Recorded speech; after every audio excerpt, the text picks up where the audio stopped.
Hello and welcome back to another series in our downward dog building blocks.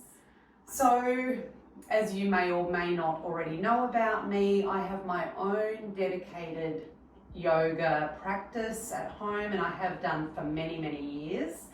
And I always try and approach a pose with curiosity, meaning I really like to be aware of how something feels in my body in order to teach principles. So without any further ado, let's kind of get into it today. Our focus is going to be our hand positioning again. We will also learn more about the action of the pelvis and also the inner thighs, how that can support our practice too. So make sure you're all set up ready for practice. Put a do not disturb sign on the door. Dedicate this time and space for you, and let's get moving.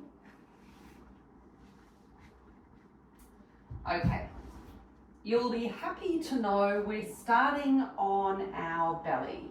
So come all the way down. Support your forehead with your hands stacked one on top of the other. And then just take a few moments to settle into your breath. Settle into your most natural breath without feeling like you need to change anything about the breath. So just be aware of the movement of your breath, the position or location of your breath,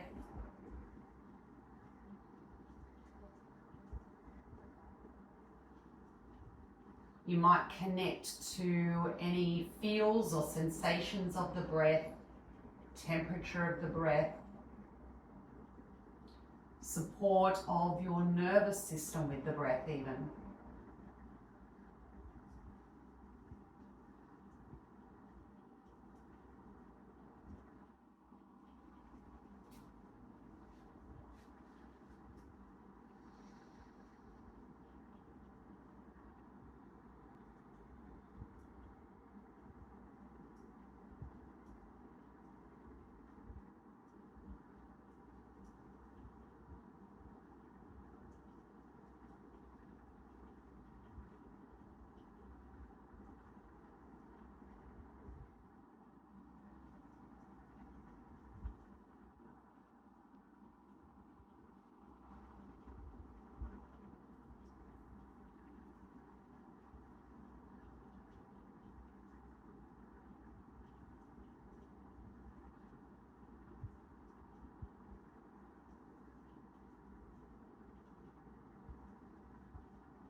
And before we get moving, I always encourage you at the beginning of the session and during a breath check-in to set some sort of intention for your practice.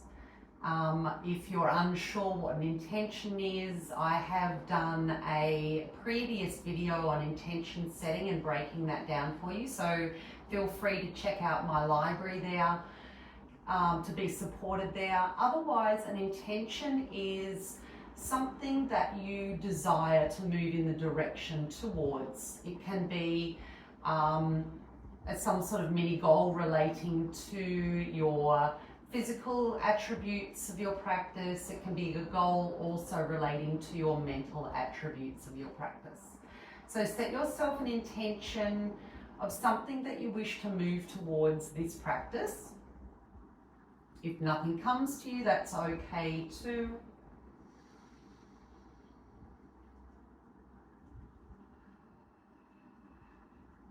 To seal that intention, take a deep breath in through your nose and an audible exhale or sigh out through your mouth or through your nose. And take one more just like that. You can stay in this position with eyes open or closed, your choice. And then you're just going to bend your right knee so that the sole of your foot is pressing up or relaxed up towards the ceiling. And then slowly allow the right foot to drop out to the right side. And just for a few moments, bring your attention to your upper thigh. So it'll feel like the skin of your upper thigh is moving from the outside to the inside. Note here, this is internal rotation of your thigh, which we will call on later. So take a moment to notice, to feel, and to connect with how that feels for you. And then you're gently going to draw your right foot all the way back to center and lower it down to the ground. And now we're moving to the left-hand side. So bend your left knee, the sole of your foot presses up towards the ceiling or lifts and elevates, and then lower or drop the left foot out to the side. And again, bring your attention to the action in the thigh of the left leg. So the skin moves from the outer to the inner thigh.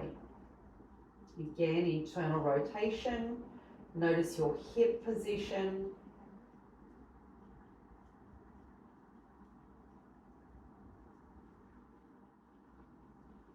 Notice any gluteal action. And then slowly return the foot back to the center and lower the foot towards the floor. Take a moment just to feel the residue and effects, just that simple movement of the legs.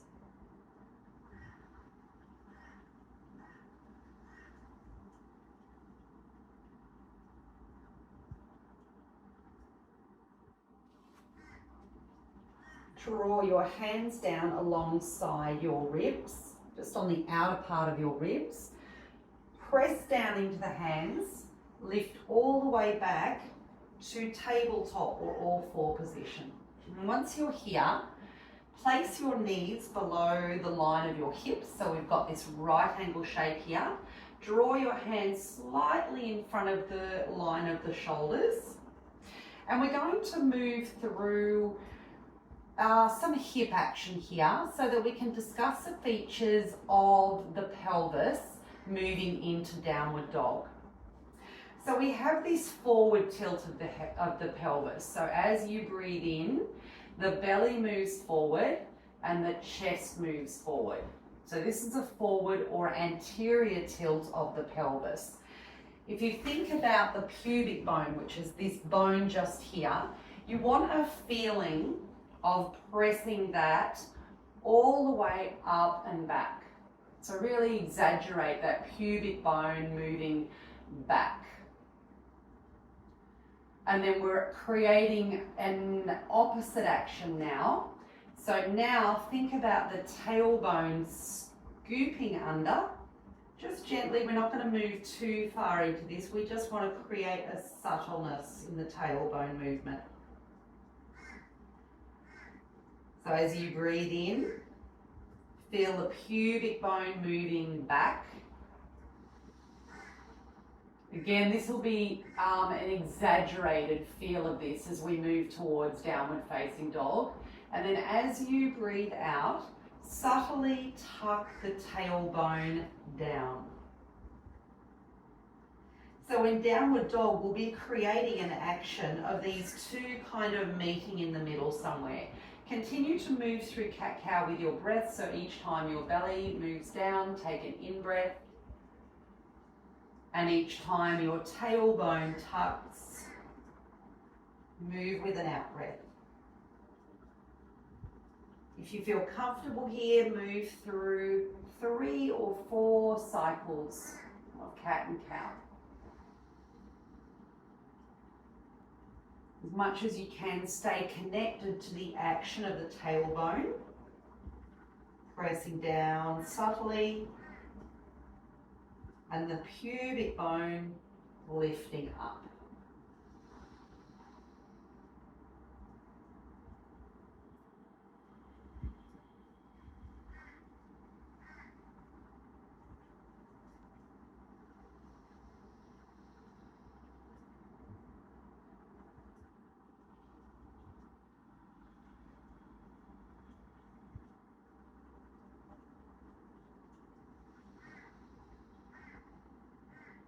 Just for the purpose of today, as much as you can, relax through the core today. Just focusing on the movement of the pubic bone, movement of the tailbone. And we'll move through one more of those.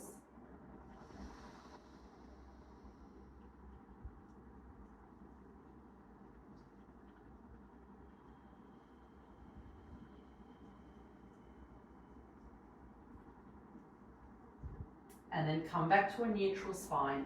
And a neutral spine is that place in between the two extremes of belly forward and spine rounded. Come down to your forearms here so that your elbows are stacked just below your shoulders. And then bring your attention to your hands. So now that we've taken a little bit of pressure out of the hands, if you have any residual tension in the wrist, just take a moment to move your wrists as you need to, stretch the fingers wide, curl them in, whatever you need to do to relieve that tension. And then draw your visual awareness to your hands now. So for a moment, look at your your index finger. So the middle finger, and then just ensure the middle finger is pointing forward to the top of your mat. Ensure the fingers are spread wide and the thumbs are a little bit away from the line of the pointer finger. Excuse me. Now, have a feeling of pressing the index finger down into the ground. So the knuckle of the index finger is pressing down into the ground, and then lightly grip your mat. This is an important action when we actually start to come into downward dog, as it helps to support your shoulder girdle. All right, hold this action in the hands. You're just going to walk your knees back behind the line of your hips now and start to lengthen and extend through the elbows. Keep that hand action activated. Draw your forehead down towards the ground.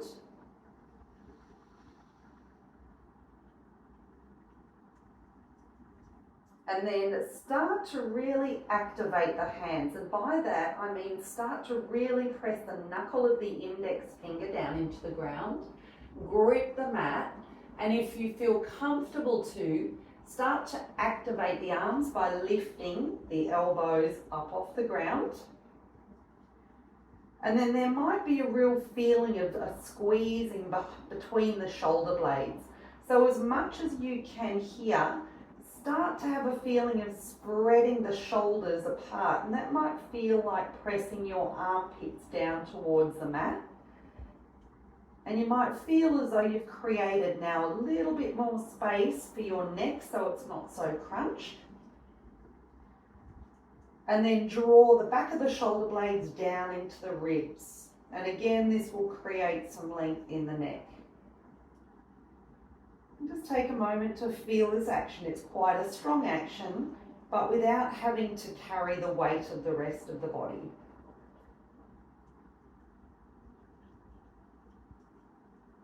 Slowly lower the forehead towards the ground, the elbows towards the ground, and then scoop the body forward and through the arms. Lower the hips to the ground, the ribs, and then as you inhale, take a gentle opening of the chest. Take a couple of breaths here. and then lower again, the forehead towards the hands. We're just going to move through that internal rotation of the thighs once again.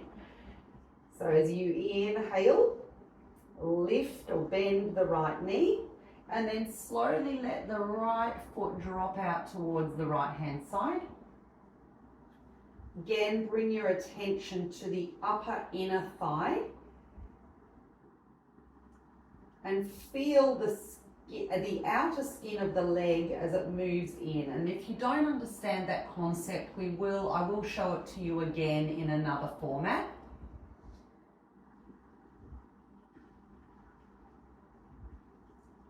Bring the foot back to center and then slowly lower the foot all the way to the ground.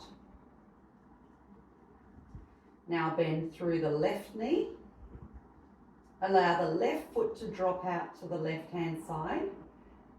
And again, notice that internal rotation of the leg. If that confuses you, just have a feeling or an awareness of what's happening in the leg and the hip region.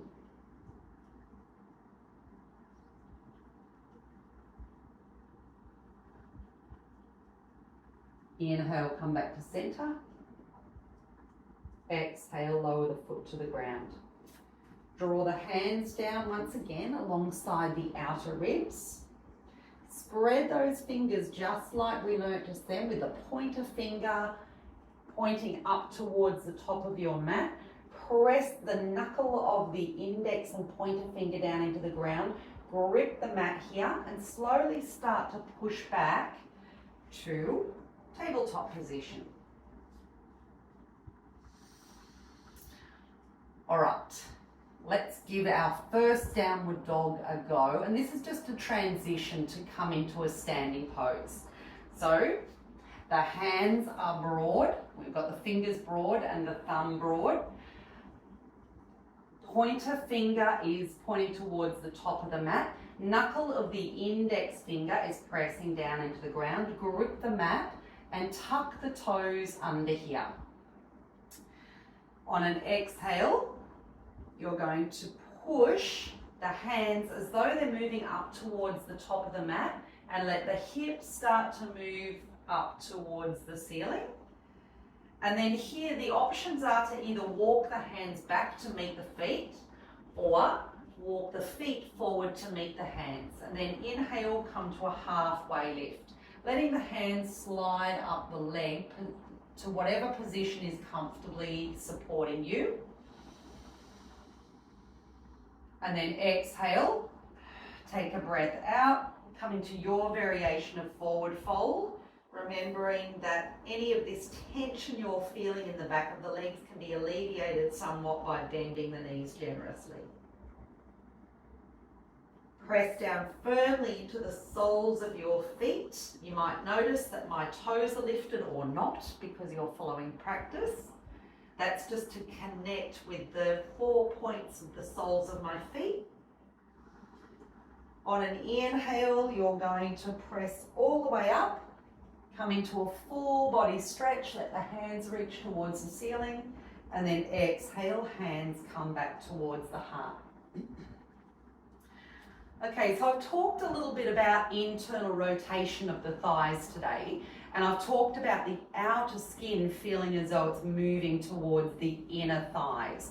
So if you were to have your thumbs just on the side of your leg and the hands tucked in behind the back of the thighs, an internal rotation of the legs will feel like the skin of the outer thighs moving out and in towards the center here. So it's this action here, moving from the outside in.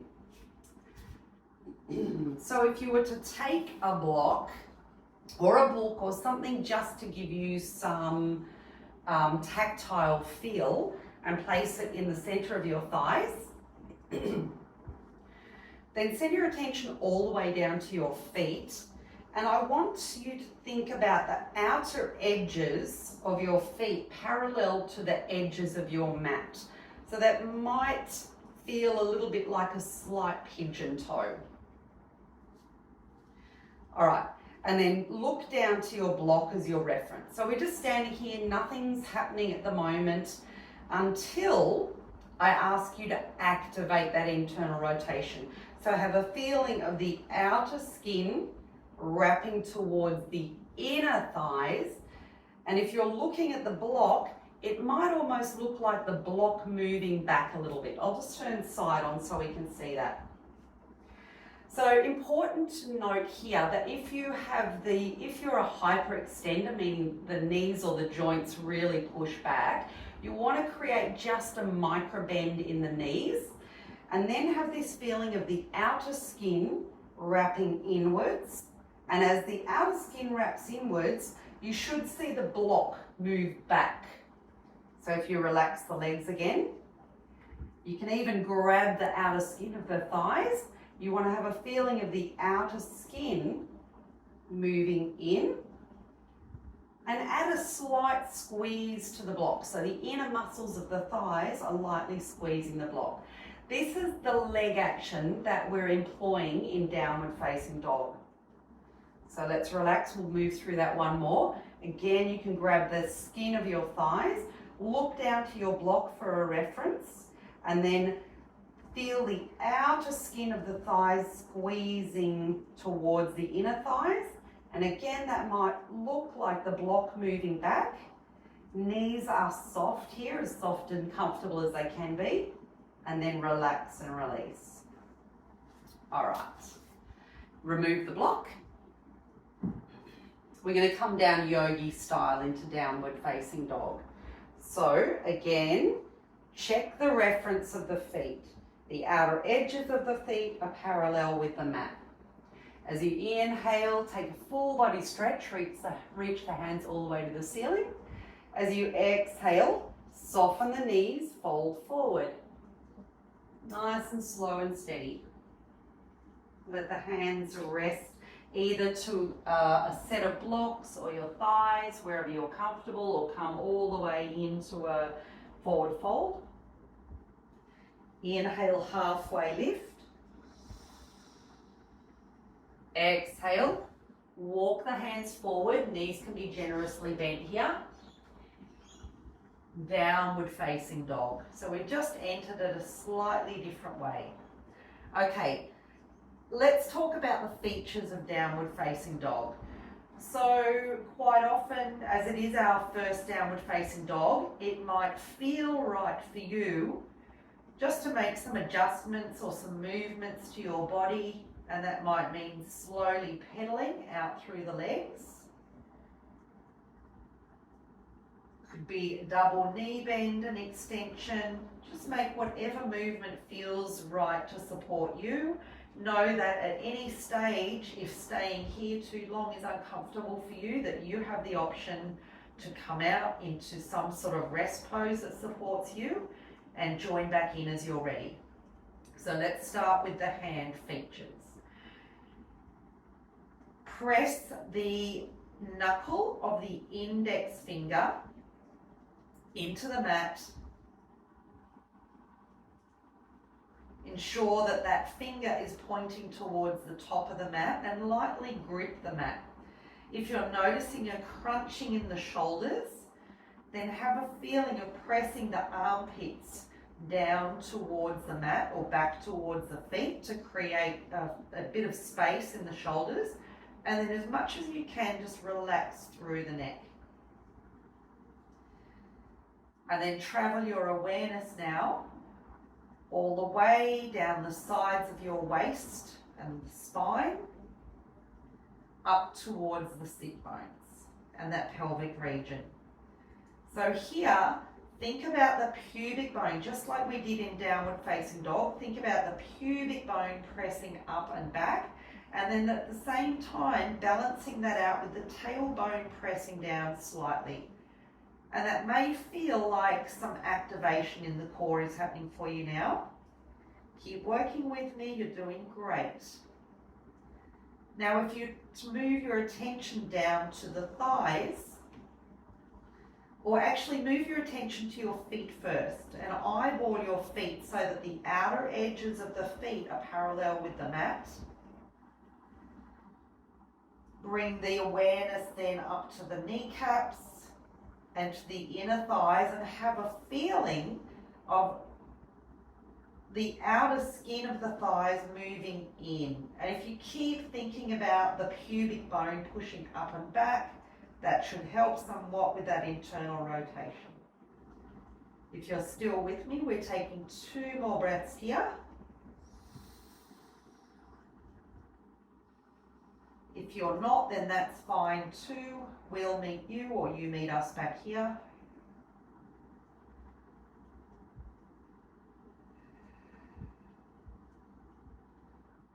And then with an in-breath, slowly come back down to your knees. Take your knees nice and broad and wide. Settle your sit bones back towards your heels. Let your head and arms rest. And then take whatever position feels right to you here. I'm going to give you a few options of places where you can restore. So the first one is the pose that you're in right now, in child's pose. Your variation of, so let your arms move where they're comfortable. Let your head rest where it's comfortable. If you need support between your heels and your sit bones to give your knees some space, then that is an option too. Option number 2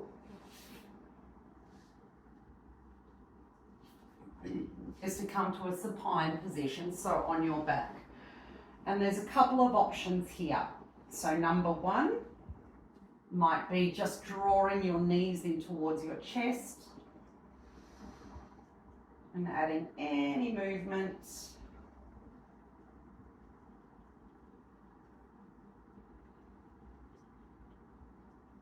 Just needs to feel right for you.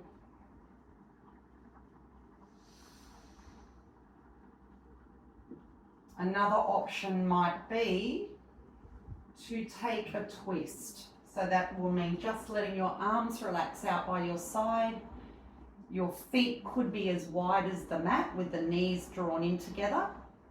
And then just gently let the knees drop out to one side. There are many options here. So if you're after a little more twist, you might rest one foot onto the outer knee to just intensify that stretch. You can also change the position of your head to support you.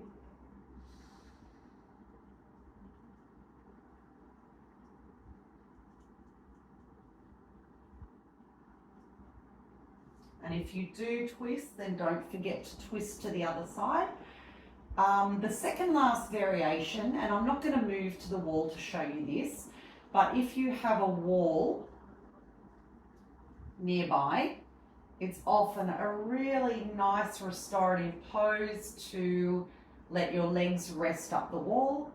This is Viparita Karani.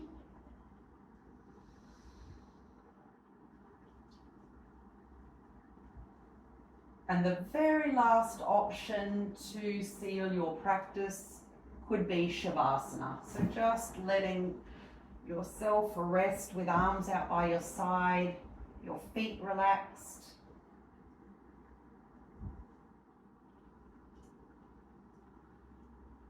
Wherever you've decided to arrive, allow yourself whatever time you have available just to integrate your practice. That might mean thinking about the elements that we've moved through today. It might mean just using your breath as an anchor to support you. Thank you so much once again for joining me. Take as long as you need to step back into your day. If you haven't already, subscribe to watch. There are others in this series and there is a bunch load more to come. Thank you so much for joining me. My name is Anita. I'm from Yoga on the Road. Namaste.